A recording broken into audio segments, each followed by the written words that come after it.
China is provoking tensions in the South China Sea, establishing a new city on a disputed island.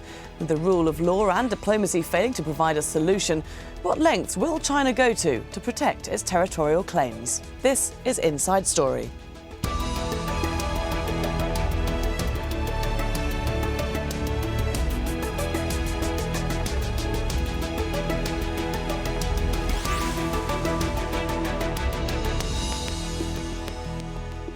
Hello there and a warm welcome to the programme. I'm Laura Kyle. On Friday, China named 2 senior military generals to head a garrison in the South China Sea on a group of islands also claimed by Vietnam and Taiwan. The US has criticised the move, saying it's against measures that are seen as potential threats. But calls for dialogue are being ignored and tensions in the most disputed waters in the world are once again escalating. Dominic Kane reports. Pomp and ceremony to mark the birth of China's newest city. Or at least that's what the government in Beijing claims. Sanxa has a supermarket, a bank and a hospital, but very little else. Indeed, it has only 1,000 inhabitants, but that doesn't seem to be a problem for its new mayor. The establishment of Sanxa City is a wise decision made by the party and the government of China to protect the sovereign rights of China and to strengthen the protection and the development of the natural resources. The Paracel Islands form an archipelago in the South China Sea that has historically been claimed by 3 different countries: China, Taiwan and Vietnam. In 1974, a small but bloody conflict between the Chinese and the then South Vietnamese saw China seize the islands. Their importance lies in the fact that the waters around them contain rich fishing grounds and potentially vast oil and gas reserves. The Paracels are not the only disputed territory in the South China Sea. Further south and east lie the Spratly Islands and the Scarborough Shoal. These are contested by 6 countries, including China, the Philippines and Vietnam. And here again, the waters around them contain rich fishing grounds and are thought to hold vast mineral reserves. Now, one leading global think tank has suggested that the chances of a peaceful solution to the dispute are diminishing. In a report, the International Crisis Group said that without a consensus, the tensions in the South China Sea could easily spill over into armed conflict. For its part, the US government has stressed that any solution must be through dialogue.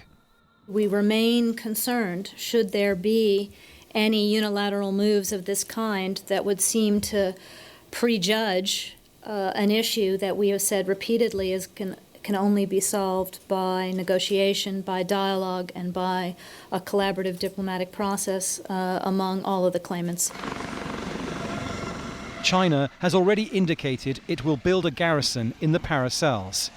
And it's forces like these that it showed to the world in Beijing on Tuesday that could worry its neighbours. But as the People's Liberation Army raises the Chinese flag in Sanxa, perhaps it has also raised the tensions in the South China Sea. Dominic Kane, Al Jazeera.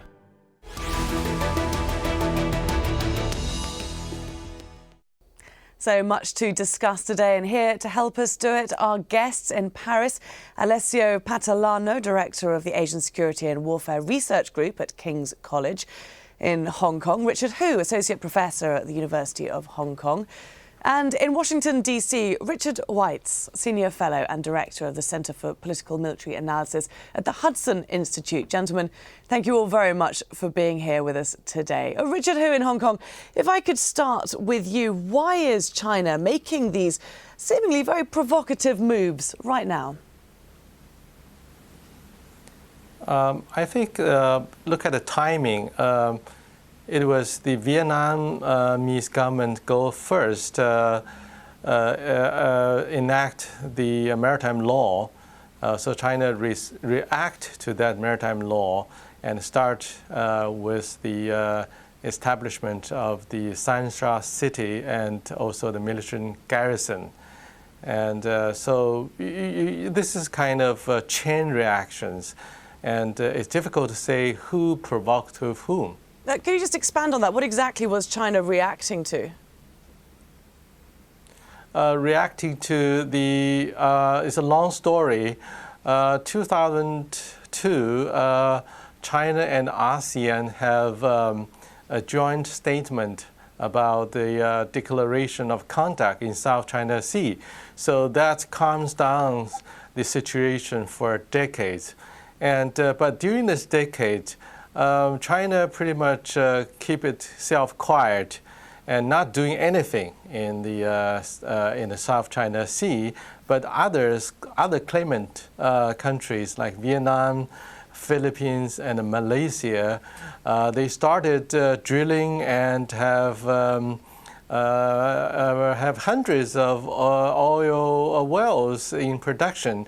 So, and also China's offer to have a joint production and a joint exploration of resources was not responded by other claimants. Okay, and if we could just, as you say, it is a long Sea. story and we don't have a huge amount of time to go into the back history of it, but what exactly did Vietnam do that you say China is reacting to?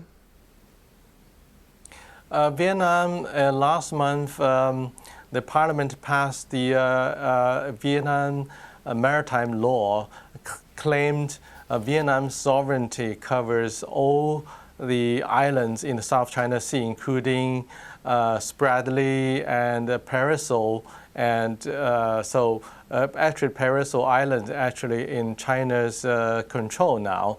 So this is viewed by Chinese as a provocative action. Okay, Alessio, if I could just bring you in at this point. Because Vietnam has responded to China's move to set up this city by saying it violates international law. Is that actually the case when it seems to be putting into place a unilateral move to produce its own domestic law? Well, I think in order to answer to this question, there is a very important preliminary consideration and a very important preliminary point to make. When we're talking about territorial disputes in the South China Sea, we're talking about a relatively complex problem, one that concerns first a question of territorial sovereignty of specific islands and rocks and other island features in the sea. Second, the limitation of boundaries. And then third, wider problems of security. Security intended as transportation, the safe transportation of goods at sea in the region, as well as the access and management of resources. So, of course, this is a preliminary consideration that is important and relevant to this debate because depending on which side of the equation you're approaching the provocation, then of course you'll have a different response, a different answer. So in this case, it is important to say that China administratively occupies the parcels of which the garrison is going to be sent to one of these small islands. So in this respect, one wouldn't necessarily say that there is any sort of aggressive move. On the other hand, provided that it is there is an unsolved dispute over the sovereignty of these islands, of course, from the point of view of Vietnam, these represent a very important and provocative action. Richard Hu, I mean, China certainly is sending a very strong message to the rest of its neighbours in the South China Sea, isn't it? Saying that this city, Sanxa, is going to work as an administrative bloc, ruling over the 2/3 of the area which it claims. I think what China is trying to send the message is about China going to not just saying things, but just by doing things to show that it's going to consolidate its presence in the South China Sea. Because China is very concerned over the last decades, the creeping control by other claimants in the South China Sea. And China was a little bit idle, not doing anything. So China now is doing more than it's saying. Richard Weiss, if I could bring you in at this point, China doing more than it's saying, as Richard Hu says. I mean, it bases its claims largely on historical data. It has this map of the 9 dashes, which its rivals say is deliberately vague. But is there any way whereby these rivals can determine who owns what? Well, we have this problem frequently throughout the world. The Arab-Palestine dispute, the disputes in Europe for many centuries. And no, both sides can cite, or in this case, multiple sides can cite different histories to justify their claims. So often it's going to be resolved by other means, sometimes a military force, sometimes through negotiations. The big puzzle has been for a decade, as Richard Lee was mentioning, China made these claims very strongly initially, but then cleverly just stopped asserting them so blatantly. And so during the previous decade, we all thought how clever the Chinese were. They were just building up their strength. At some point, they were going to be in a position to be able to pretty much do what they wanted to just because of their growth. But then for some reason, a couple of years ago, China started becoming much more belligerent and aggressive about asserting its claims. And that led the other countries to start being more assertive about their counterclaims and bringing in the U.S. and so on. So the interesting puzzle is why that change took place. Is it because, as Richard Lee was suggesting, some initial actions by the other countries? Is it because some kind of changes are occurring within China itself, leading the new generation to come to power to be more assertive, and so on? And although whatever you think is driving that will have an influence how you think the conflict might be settled. Okay, Alessio, if I could bring you in again, why do you think we're seeing this change in China's position? Why now? Do you think that there is some good reason it's becoming more belligerent, or is it simply reacting to other countries? I don't necessarily believe that this is a sudden change. I think there is a negotiation on it's ongoing. This is a process, the one we're looking at, and one that only in part relates directly to the question of the territorial sovereignty. Because this is not just about who owns what, but it's also about power and status, not only at the regional level but at the international level. So insofar as China is concerned, what we're looking at, the South China Sea is a component on a much bigger, more complicated debate about the rise of China and its ascendancy as the primary regional actor in Southeast Asia, but in a wider sense in the Asia-Pacific region. But we certainly are seeing it throwing its weight around, knowing full well that it can overpower its neighbours. I mean, we're not just talking about these islands, there's others, aren't there? The Scarborough Shoal, for example, that was a recent upset with the Philippines. Absolutely. Oh, absolutely. But you see, I think there's two elements of this. From the point of view of the disputes themselves, there is a degree of unclarity in the sense that China hasn't quite clarified its position as opposed to what normative framework it refers to when it claims what it claims in the South China Sea.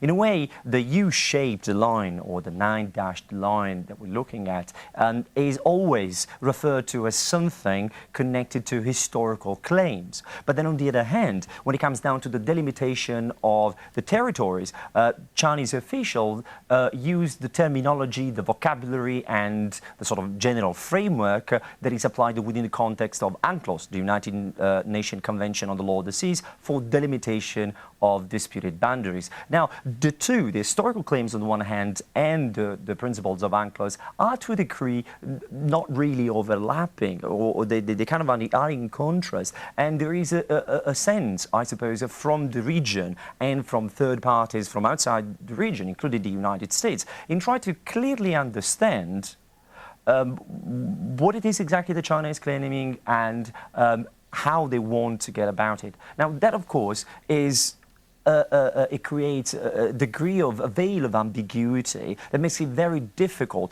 to move forward. Now, within this overarching sort of clouded normative context, of course, there's the element of Chinese maritime empowerment, which is, as I said, a much wider process, and it connects to the overall emergence of China as an international power. Simply put, China depends upon the sea much more today than it used to. in terms of having resources going into China as well as accessing international and foreign markets. So within this context, the South China Sea becomes also a place where, from a naval and a maritime point of view, it is important for China to assert itself. Indeed, and also interesting to look later on in the programme at the US getting involved in that angle too.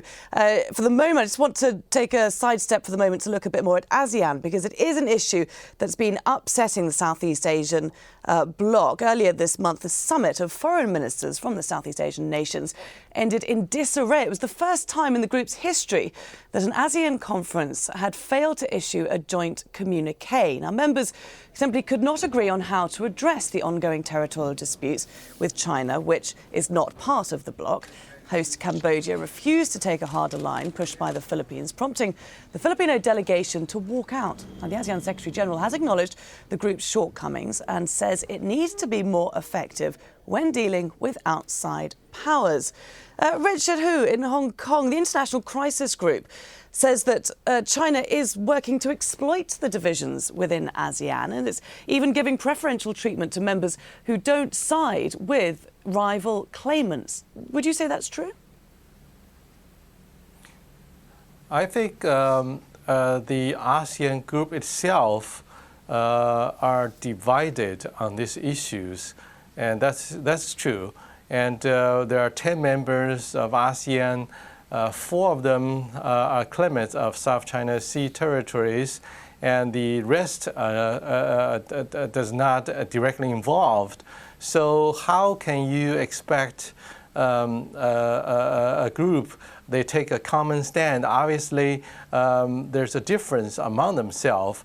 And so the non-claimant countries may not necessarily agree with Philippines and the Vietnamese or even Malaysians to take ASEAN as a collective, to form a collective stand on these issues. And China agreed like 10 years ago to talk about a collective, say, declaration on the conduct. And but 10 years ago it happened, but it didn't work very well. So so this time China used different strategy to say on the territorial side we need to have a bilateral discussions, and China always taking that views. And on the on the security issues, regional securities, probably we can find some commonly accepted code of conduct. But before we get through that step, all sides need to confirm they are going to go by the DOC 10 years ago first, and then we can move on to a more legally binding code of conduct. OK, yeah, I'll look again at that legally binding code of conduct in just a moment. I just want to pick up with Richard Weiss on one point there. Why do you think Cambodia refused to accept the Philippines' hardline position against China involving territorial disputes? Do you see China meddling in ASEAN? Well, the Chinese preference has always been not to deal with these issues in multilateral forum like ASEAN. They much prefer, for obvious reasons, to deal with each one of these claimants independently, which really magnifies China's strength versus any single one of them. If you deal with them all together and perhaps bring in the United States, then it becomes much more complicated. Cambodia is very close to China, so I suspect that a combination of positive and negative inducements, maybe not even directly related to current talks, played a role. The Cambodians get a lot of help from China economically, and then they fear China's growing strength and ability to dominate Cambodia over the long term. And so I suspect those two factors had a big influence in the fact that they were able to prevent a reconciliation on any particular stance. And the fact that they were chairman this year magnified their influence a bit disproportionately. OK.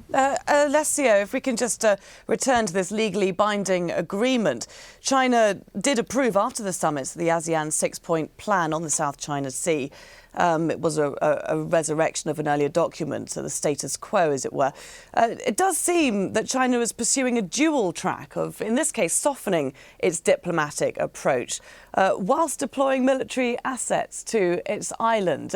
Do you think there's any hope for a legally binding document at the end of the day? What's China's game here? Certainly in the medium to short term, and certainly most definitely in the short term, I think it is very difficult that we will see some sort of a legally binding document that will address the overall issue. Just because, as I said, it is very complex. There is not only the question of the sovereignty of the different islands, but there's also a very important discussion to have about whether these islands do generate the 200 nautical miles exclusive economic zones. And then in relation to that, how then you define the borders. Now, I think I definitely agree with points made earlier about the fact that there is a reluctance on behalf of China to engage ASEAN as a group. Quite rightfully so, because at the end of the day, the disputes do not involve all the different members, but just a small part of it. And also because by dealing bilaterally, of course, China can pull into weight that other countries just simply don't have. That said, however, there is also a third way. A way that China is very reluctant to engage to, and is clearly a position of the Chinese Ministry of Foreign Affairs not to engage with, which is going to third parties. The International Court of Justice, for example, and submit the possibility to negotiate this kind of agreement through a third party. Now, they don't want to go down that line. And again, we're going back to a point I was making earlier about this degree of ambiguity in the way Chinese define what exactly their claims are. Because, of course, unless they clearly define why the U-shaped line represents the whole of the maritime space is part of China's territory, and if that is not the rationale, then according to UNCLOS, how do they base and how far they want to push it, and what is the case, what is the legal case? So until they actually clarify that, it's very difficult to move forward. Now, Richard Hu, if I could just jump in there, because we are running a little bit out of time, and there's a couple of other points I want to get in. Richard Hu, one of these third-party solutions could be at the UN. There's an international tribunal for the law of the sea. Why would China not be interested in going to that forum? Because you already claimed those islands belong to you. Why you want to submit this to the UN tribunal? So this is self-defeating, And I agree with the earlier point. China need to be come to clean on the what is claimed within the 9 dashes line. And actually, there's more discussions within China. Within the 9 dashes line, there are 3 types of issues. One is the territorial issues, the sovereignty over those islands. And the second type of issue is the maritime resources, which is only can be decided after the territorial sovereignty issue has been decided. And the third issue is the navigation, the international high sea frigation. So these on third issues, China say there's no problem. We can guarantee free navigations. But the first issue is a difficult one, and it takes time and then need to have a bilateral negotiation on those things. Richard Weiss, I just want to end on one point, bringing in the US. We talked before about the possibility of China meddling in ASEAN. What about the US tacitly forming an anti-Chinese alliance in the region? Right, just go back to an earlier point, which I think would be useful to end on. The whole reason why this issue is important to Washington, to the region, and elsewhere is because China looks like to be, it's emerging as a great power, perhaps the next superpower. And so everybody's wondering what kind of country China will be like now that it's accrued all its economic power and turning into military power. Is it going to be a rising power like Greece or Rome or Germany, where maybe you're going to end up with another world war with the power transition? Or is it going to be a more moderate, more status quo power? And so everybody's watching what's happening here to wonder, if you're in India, New Delhi, you're wondering, what does this imply for my border disputes? If you're in Russia, you're wondering about that too. Here in Washington, people are obviously concerned. There's not a desire to engage in a Cold War with China, but there's a concern that if the U.S. is a bit too passive in this area, it's just going to encourage the Chinese to pursue along a path which is going to end up bad for both of us. So the U.S. thinking is, by engaging now diplomatically, signaling that there's some things China shouldn't do because it's too disruptive, this will actually help manage this power transition and help the international community deal with the rise of China as we go forward. Okay, and there we'll have to end it. Certainly more to discuss, and we will be revisiting this issue for certain in the coming months and years ahead. Thanks very much to all our guests for joining us today in Paris. Alessio Patalano in Hong Kong, Richard Hu, and in Washington, Richard Weitz. And thanks to you too for joining us on this edition of Inside Story. Do send us any comments to our email address, insidestory@aljazeera.net. Bye for now.